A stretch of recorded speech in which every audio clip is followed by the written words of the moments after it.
I get this question all the time, how to stay within your budget.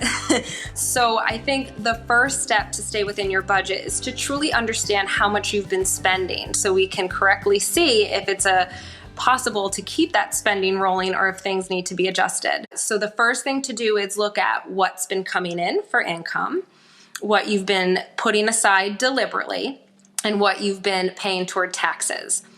That ending number is what you've likely been spending. If you're shocked, if you're like, then what you can first consider is what expenses were maybe one-offs in the year before. So for instance, a one I see all the time is paying cash for a car.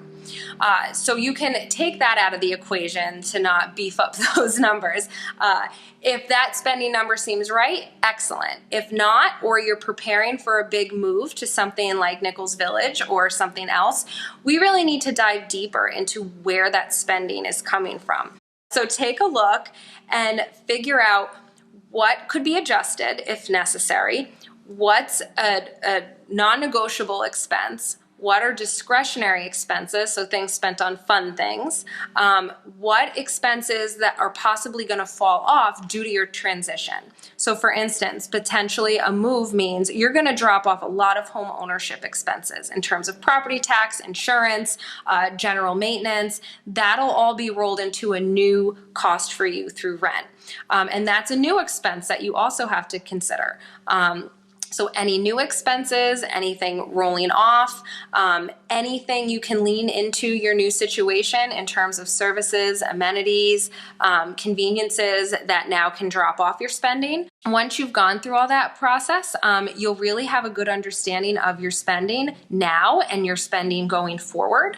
And that's important to now roll into a bigger picture financial plan. Another point I'd like to make is that I think a lot of people think home ownership is a source of financial independence and financial security.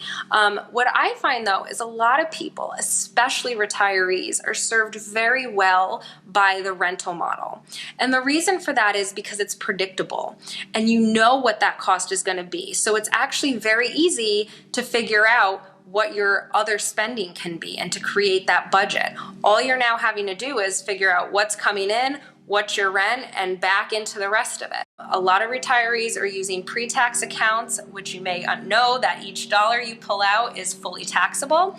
So when you own a home and a big uh-oh happens, you may have to pull more from that account than you would have otherwise wanted to, which creates more tax, which can impact not just your taxable bracket, but also your Medicare premiums. So the idea of rent and evening out your cash flow, if you're on a fixed income, if you're using pre-retirement accounts, pre-tax retirement accounts, is very important. And having a correct number to use really can give you some peace of mind in your ability to move forward with whatever transition you're planning.